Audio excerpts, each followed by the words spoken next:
মানুষ জন্মগ্রহণ করে, তার সাথে ভয়েরও জন্ম হয়। ছোটবেলা থেকেই আমাদের মনে কোনো না কোনো প্রকারের ভয় থেকেই যায়। কেউ এই বিষয়ে ভয় পায় যে তার কোনো বস্তু তার থেকে দূরে চলে যাবে। কেউ এই বিষয়ে ভয় পায় যে আমি নিজেকে হারিয়ে ফেলব। কেউ এই ভেবে ভয় পায় যে আমার প্রিয়জনেরা তারা যেন আমার থেকে দূরে না চলে যায়। কেউ এই ভেবে ভয় পায় যে আমরা যেন পথ না হারিয়ে ফেলি, আদি ইত্যাদি। কিন্তু সত্যি কথা বলতে ভেবে দেখুন, এই ভয় বাস্তবে কি? শুধুই একটা মনস্থিতি, আর কিছুই নয়। যা কিছু আপনি জীবনে পেয়েছেন তা একদিন আপনাকে হারাতে হবে। এই জীবন হলো আপনারই, কিন্তু তাও একদিন সমাপ্ত হবে। তাই ভয় পেয়ে কি লাভ? এই ভয় শুধু আপনাকে জীবন যাপন করা থেকে বাধা দিচ্ছে, আর কিচ্ছু নয়। পথ হারিয়ে ফেললেই বুঝতে পারবেন যে নতুন পথ কিভাবে বানাতে হয়। কিছু মানুষকে জীবন থেকে হারালে তবেই আপনি বুঝবেন যে আপনার আপনজনকে। এই ভয়ের কারণে ভীত হয়ে থাকবেন না। এই তারা নক্ষত্র অন্ধকারের অভাবে গুরুত্ব হারায়। শিবকেও মহাদেব হওয়ার জন্য বিষপান করতে হয়েছিল। প্রত্যেক পরিস্থিতি, প্রত্যেক সাফল্য আপনার পরীক্ষা নেবে। তাতে উত্তীর্ণ হওয়া হলো আপনার কর্ম। যখনই আপনি ভয় পাবেন বা সংকটের সম্মুখীন হবেন, তখন সাহসের সাথে তার সম্মুখীন হন। মনে রাখবেন, যে সম্মুখীন হতে জানে, সাফল্য তার সাথে সবসময় থাকে। আসুন আর আমার সাথে ভালোবেসে বলুন, রাধা রাধা। এই সংসারে সব থেকে বেশি কোমল বস্তু হলো রেশম। এই রেশম এতটাই কোমল হয় যে এর পুরো একটা থান শুধুমাত্র একটা হাতে ধরা সম্ভব। কখনো ভেবে দেখেছেন এই রেশম কিভাবে হয়? একটি কীট তার লালার দ্বারা উৎপন্ন হয়। এই কীট সেই রেশমকে পাক দিতে থাকে, পাক দিতেই থাকে, আর আস্তে আস্তে তার মধ্যেই জড়িয়ে পড়ে। শেষে ওর এই সুন্দর অমূল্য সৃষ্টি রেশমের এই সুতো, তার নির্মাণ কার্য পূর্ণ হয়। কিন্তু তাতেই ও নিজে বন্দী হয়ে যায়। নিজেরই মায়াজালের এই বন্দী গৃহে নিজেই ফেঁসে যায়। এবার এই সুতোকে ব্যবহারযোগ্য করে তোলার জন্য এই কীটগুলিকে এই কবচের সাথেই ফুটন্ত জলে ফেলে দেওয়া হয়। এই সংসারে যদি আমাদের স্বপ্ন এই সংসারের দুঃখ হরণ করার জন্য, এই সংসারে সুখ বিতরণ করার জন্য হয়, তবেই আমাদের প্রগতি সম্ভব। যদি আমাদের এই স্বপ্ন শুধুই আমাদের এবং আমাদের স্বার্থ সিদ্ধির জন্য হয়, তাহলে এই স্বপ্ন আমাদের অন্ধ করে দেবে, আমাদের অন্ধকারের পথে নিয়ে যাবে, আর আমরাও সেই কীটের মতো হয়ে যাব। নিজেদেরই মায়াজালে আমরা নিজেই ফেঁসে যাব। আর শেষে আমরা যদি কিছু লাভ করি, তা হবে একাকিত্ব, অন্ধকারময় মৃত্যু। তাই স্বপ্ন অবশ্যই দেখুন, কিন্তু এমনভাবে স্বপ্ন দেখবেন না যে তার এই বন্দিগৃহে আপনি নিজেই ফেঁসে গেলেন। স্বপ্ন দেখুন পরোপকারের, পরমার্থের, সবাইকে উদ্ধারের, অন্ধকারের নয়। তবেই কল্যাণ হবে, আর তবেই এই হৃদয় প্রসন্ন হয়ে বলবে, রাধা রাধা। মানুষ যখন এই সংসারে প্রবেশ করে, অর্থাৎ জন্মগ্রহণ করে, তখন নিশ্চিন্তে থাকে, আনন্দে থাকে। কিন্তু যেইমাত্র তার মধ্যে বোধশক্তি আসে, তখন সে চিন্তা করতে শুরু করে। চিন্তা ভবিষ্যতের, সেই সমস্ত বিষয় নিয়ে চিন্তা করে যা ওর হাতে নেই। তারপর বড় হয়, বিবাহ সম্পন্ন হয়, গৃহস্থ জীবন যাপন করে, তারপর আবার চিন্তায় মগ্ন হয়ে যায়। ভাবে, এই যে আমার পরিবার, আমি কি ঠিকমতো তার খেয়াল রাখতে পারছি? কাল যখন আমি এই সংসার থেকে চলে যাব, তখন আমার এই পরিবারের দেখাশোনা কে করবে? শেষ পর্যন্ত এই পরিবার তো আমারই উত্তরদায়িত্ব। যাক, আপনাকে একটা প্রশ্ন করি। এই সংসারে আসার পূর্বে আপনি কি এই প্রশ্ন করেছিলেন, এটা ভেবেছিলেন যে আমাকে ছাড়া এই সংসার কিভাবে চলবে? করেননি, তাই তো? তাই আপনার এটা নিয়ে দুশ্চিন্তা করার প্রয়োজন নেই যে আপনি যখন এই সংসার ত্যাগ করে চলে যাবেন তখন কি হবে। আপনি যখন ছিলেন না তখনও এই সংসার চলছিল, আপনি যখন এই সংসার ত্যাগ করবেন তখনও এই সংসার চলতে থাকবে। যদি কোনো বিষয়ের প্রভাব থাকে, তা হলো আপনার আজকের তথা বর্তমানের কর্ম, অর্থাৎ আজ আপনি কি করছেন, কার জন্য মঙ্গল করছেন, কাকে প্রেরণা দিচ্ছেন, কাকে সাহায্য করছেন, কোন উদাহরণ প্রস্তুত করছেন। আপনি এই সংসারে যে ছবি অঙ্কন করবেন, সংসার সেটাই মনে রাখবে। তাহলে শুধু সৎকর্ম করুন, মঙ্গল করতে থাকুন, আর আমার সাথে ভালোবেসে বলুন, রাধা রাধা। মানুষ জন্মগ্রহণ করে, তার সাথে ভয়েরও জন্ম হয়। ছোটবেলা থেকেই আমাদের মনে কোনো না কোনো প্রকারের ভয় থেকেই যায়। কেউ এই বিষয়ে ভয় পায় যে তার কোনো বস্তু তার থেকে দূরে চলে যাবে। কেউ এই বিষয়ে ভয় পায় যে আমি নিজেকে হারিয়ে ফেলব। কেউ এই ভেবে ভয় পায় যে আমার প্রিয়জনেরা তারা যেন আমার থেকে দূরে না চলে যায়। কেউ এই ভেবে ভয় পায় যে আমরা যেন পথ না হারিয়ে ফেলি, আদি ইত্যাদি। কিন্তু সত্যি কথা বলতে, ভেবে দেখুন এই ভয় বাস্তবে কি? শুধুই একটা মনস্থিতি, আর কিছুই নয়। যা কিছু আপনি জীবনে পেয়েছেন তা একদিন আপনাকে হারাতে হবে। এই জীবন হলো আপনারই, কিন্তু তাও একদিন সমাপ্ত হবে। তাই ভয় পেয়ে কি লাভ? এই ভয় শুধু আপনাকে জীবন যাপন করা থেকে বাধা দিচ্ছে, আর কিচ্ছু নয়। পথ হারিয়ে ফেললেই বুঝতে পারবেন যে নতুন পথ কিভাবে বানাতে হয়। কিছু মানুষকে জীবন থেকে হারালে তবেই আপনি বুঝবেন যে আপনার আপনজনকে। এই ভয়ের কারণে ভীত হয়ে থাকবেন না। এই তারা নক্ষত্র অন্ধকারের অভাবে গুরুত্ব হারায়। শিবকেও মহাদেব হবার জন্য বিষপান করতে হয়েছিল। প্রত্যেক পরিস্থিতি, প্রত্যেক সাফল্য আপনার পরীক্ষা নেবে। তাতে উত্তীর্ণ হওয়া হলো আপনার কর্ম। যখনই আপনি ভয় পাবেন বা সংকটের সম্মুখীন হবেন, তখন সাহসের সাথে তার সম্মুখীন হন। মনে রাখবেন, যে সম্মুখীন হতে জানে, সাফল্য তার সাথে সবসময় থাকে। আসুন আর আমার সাথে ভালোবেসে বলুন, রাধা রাধা। এই সংসারে সব থেকে বেশি কোমল বস্তু হলো রেশম। এই রেশম এতটাই কোমল হয় যে এর পুরো একটা থান শুধুমাত্র একটা হাতে ধরা সম্ভব। কখনো ভেবে দেখেছেন এই রেশম কিভাবে হয়? একটি কীট তার লালার দ্বারা উৎপন্ন হয়। এই কীট সেই রেশমকে পাক দিতে থাকে, পাক দিতেই থাকে, আর আস্তে আস্তে তার মধ্যেই জড়িয়ে পড়ে। শেষে ওর এই সুন্দর অমূল্য সৃষ্টি রেশমের এই সুতো, তার নির্মাণ কার্য পূর্ণ হয়। কিন্তু তাতেই ও নিজে বন্দী হয়ে যায়। নিজেরই মায়াজালের এই বন্দী গৃহে নিজেই ফেঁসে যায়। এবার এই সুতোকে ব্যবহারযোগ্য করে তোলার জন্য এই কীটগুলিকে এই কবচের সাথেই ফুটন্ত জলে ফেলে দেওয়া হয়। এই সংসারে যদি আমাদের স্বপ্ন এই সংসারের দুঃখ হরণ করার জন্য, এই সংসারে সুখ বিতরণ করার জন্য হয়, তবেই আমাদের প্রগতি সম্ভব।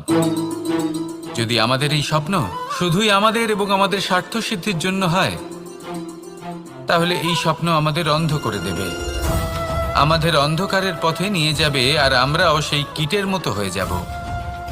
নিজেদেরই মায়াজালে আমরা নিজেই ফেঁসে যাব, আর শেষে আমরা যদি কিছু লাভ করি তা হবে একাকিত্ব, অন্ধকারময় মৃত্যু।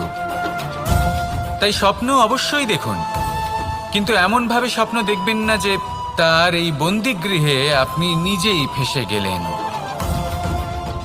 স্বপ্ন দেখুন পরোপকারের, পরমার্থের, সবাইকে উদ্ধারের, অন্ধকারের নয়। তবেই কল্যাণ হবে, আর তবেই এই হৃদয় প্রসন্ন হয়ে বলবে, রাধা রাধা।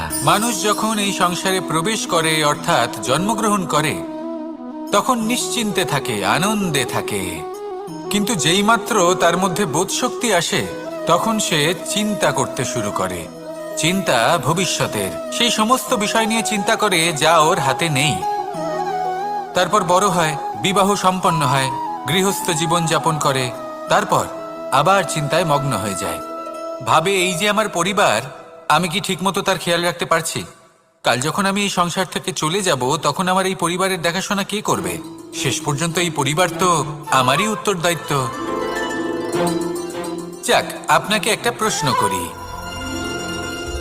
এই সংসারে আসার পূর্বে আপনি কি এই প্রশ্ন করেছিলেন, এটা ভেবেছিলেন যে আমাকে ছাড়া এই সংসার কিভাবে চলবে?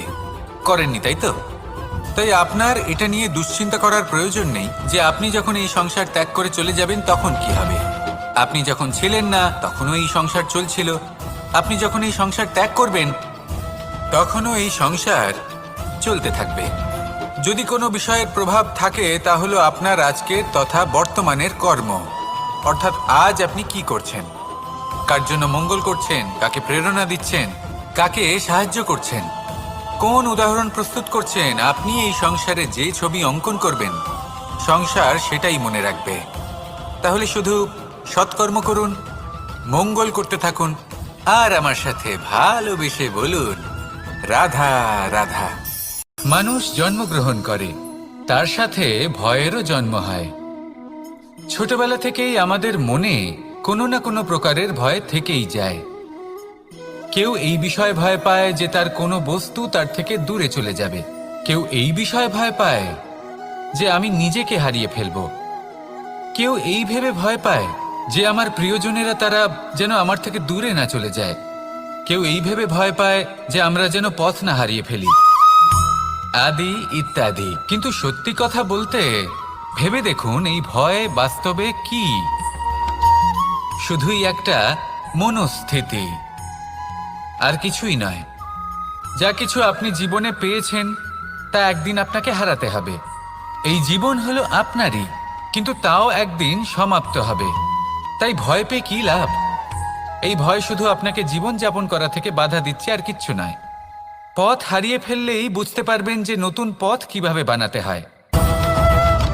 কিছু মানুষকে জীবন থেকে হারালে তবেই আপনি বুঝবেন যে আপনার আপনজনকে। এই ভয়ের কারণে ভীত হয়ে থাকবেন না। এই তারা নক্ষত্র অন্ধকারের অভাবে গুরুত্ব হারায়। শিবকেও মহাদেব হওয়ার জন্য বিষপান করতে হয়েছিল। প্রত্যেক পরিস্থিতি, প্রত্যেক সাফল্য আপনার পরীক্ষা নেবে, তাতে উত্তীর্ণ হওয়া হলো আপনার কর্ম। যখনই আপনি ভয় পাবেন বা সংকটের সম্মুখীন হবেন তখন সাহসের সাথে তার সম্মুখীন হন। মনে রাখবেন, যে সম্মুখীন হতে জানে সাফল্য তার সাথে সবসময় থাকে। আসুন আর আমার সাথে ভালোবেসে বলুন রাধা রাধা। এই সংসারে সব থেকে বেশি কোমল বস্তু হলো রেশম। এই রেশম এতটাই কোমল হয় যে এর পুরো একটা থান শুধুমাত্র একটা হাতে ধরা সম্ভব। কখনো ভেবে দেখেছেন এই রেশম কিভাবে হয়? একটি কীট তার লালার দ্বারা উৎপন্ন হয়। এই কীট সেই রেশমকে পাক দিতে থাকে, পাক দিতেই থাকে, আর আস্তে আস্তে তার মধ্যেই জড়িয়ে পড়ে। শেষে ওর এই সুন্দর অমূল্য সৃষ্টি রেশমের এই সুতো তার নির্মাণ কার্য পূর্ণ হয়, কিন্তু তাতেই ও নিজে বন্দী হয়ে যায়। নিজেরই মায়াজালের এই বন্দী গৃহে নিজেই ফেঁসে যায়। এবার এই সুতোকে ব্যবহারযোগ্য করে তোলার জন্য এই কীটগুলিকে এই কবচের সাথেই ফুটন্ত জলে ফেলে দেওয়া হয়। এই সংসারে যদি আমাদের স্বপ্ন এই সংসারের দুঃখ হরণ করার জন্য, এই সংসারে সুখ বিতরণ করার জন্য হয়, তবেই আমাদের প্রগতি সম্ভব। যদি আমাদের এই স্বপ্ন শুধুই আমাদের এবং আমাদের স্বার্থ সিদ্ধির জন্য হয়, তাহলে এই স্বপ্ন আমাদের অন্ধ করে দেবে, আমাদের অন্ধকারের পথে নিয়ে যাবে, আর আমরাও সেই কীটের মতো হয়ে যাব। নিজেদেরই মায়াজালে আমরা নিজেই ফেঁসে যাব, আর শেষে আমরা যদি কিছু লাভ করি তা হবে একাকিত্ব, অন্ধকারময় মৃত্যু। তাই স্বপ্ন অবশ্যই দেখুন, কিন্তু এমনভাবে স্বপ্ন দেখবেন না যে তার এই বন্দিগৃহে আপনি নিজেই ফেঁসে গেলেন। স্বপ্ন দেখুন পরোপকারের, পরমার্থের, সবাইকে উদ্ধারের, অন্ধকারের নয়। তবেই কল্যাণ হবে, আর তবেই এই হৃদয় প্রসন্ন হয়ে বলবে রাধা রাধা। মানুষ যখন এই সংসারে প্রবেশ করে, অর্থাৎ জন্মগ্রহণ করে, তখন নিশ্চিন্তে থাকে, আনন্দে থাকে। কিন্তু যেইমাত্র তার মধ্যে বোধশক্তি আসে তখন সে চিন্তা করতে শুরু করে। চিন্তা ভবিষ্যতের, সেই সমস্ত বিষয় নিয়ে চিন্তা করে যা ওর হাতে নেই। তারপর বড় হয়, বিবাহ সম্পন্ন হয়, গৃহস্থ জীবন যাপন করে, তারপর আবার চিন্তায় মগ্ন হয়ে যায়। ভাবে এই যে আমার পরিবার, আমি কি ঠিকমতো তার খেয়াল রাখতে পারছি? কাল যখন আমি এই সংসার থেকে চলে যাব তখন আমার এই পরিবারের দেখাশোনা কে করবে? শেষ পর্যন্ত এই পরিবার তো আমারই উত্তরদায়িত্ব। যাক, আপনাকে একটা প্রশ্ন করি। এই সংসারে আসার পূর্বে আপনি কি এই প্রশ্ন করেছিলেন, এটা ভেবেছিলেন যে আমাকে ছাড়া এই সংসার কিভাবে চলবে? করেননি, তাই তো? তাই আপনার এটা নিয়ে দুশ্চিন্তা করার প্রয়োজন নেই যে আপনি যখন এই সংসার ত্যাগ করে চলে যাবেন তখন কি হবে। আপনি যখন ছিলেন না তখনও এই সংসার চলছিল, আপনি যখন এই সংসার ত্যাগ করবেন তখনও এই সংসার চলতে থাকবে। যদি কোনো বিষয়ের প্রভাব থাকে তা হলো আপনার আজকের তথা বর্তমানের কর্ম, অর্থাৎ আজ আপনি কি করছেন, কার জন্য মঙ্গল করছেন, কাকে প্রেরণা দিচ্ছেন, কাকে সাহায্য করছেন, কোন উদাহরণ প্রস্তুত করছেন। আপনি এই সংসারে যে ছবি অঙ্কন করবেন সংসার সেটাই মনে রাখবে। তাহলে শুধু সৎকর্ম করুন, মঙ্গল করতে থাকুন, আর আমার সাথে ভালোবেসে বলুন রাধা রাধা। মানুষ জন্মগ্রহণ করে, তার সাথে ভয়েরও জন্ম হয়। ছোটবেলা থেকেই আমাদের মনে কোনো না কোনো প্রকারের ভয় থেকেই যায়। কেউ এই বিষয়ে ভয় পায় যে তার কোনো বস্তু তার থেকে দূরে চলে যাবে, কেউ এই বিষয়ে ভয় পায় যে আমি নিজেকে হারিয়ে ফেলব, কেউ এই ভেবে ভয় পায় যে আমার প্রিয়জনেরা তারা যেন আমার থেকে দূরে না চলে যায়, কেউ এই ভেবে ভয় পায় যে আমরা যেন পথ না হারিয়ে ফেলি, আদি ইত্যাদি। কিন্তু সত্যি কথা বলতে ভেবে দেখুন এই ভয় বাস্তবে কি? শুধুই একটা মনস্থিতি, আর কিছুই নয়। যা কিছু আপনি জীবনে পেয়েছেন তা একদিন আপনাকে হারাতে হবে। এই জীবন হলো আপনারই, কিন্তু তাও একদিন সমাপ্ত হবে। তাই ভয় পেয়ে কি লাভ? এই ভয় শুধু আপনাকে জীবন যাপন করা থেকে বাধা দিচ্ছে, আর কিচ্ছু নয়। পথ হারিয়ে ফেললেই বুঝতে পারবেন যে নতুন পথ কিভাবে বানাতে হয়। কিছু মানুষকে জীবন থেকে হারালে তবেই আপনি বুঝবেন যে আপনার আপনজনকে। এই ভয়ের কারণে ভীত হয়ে থাকবেন না। এই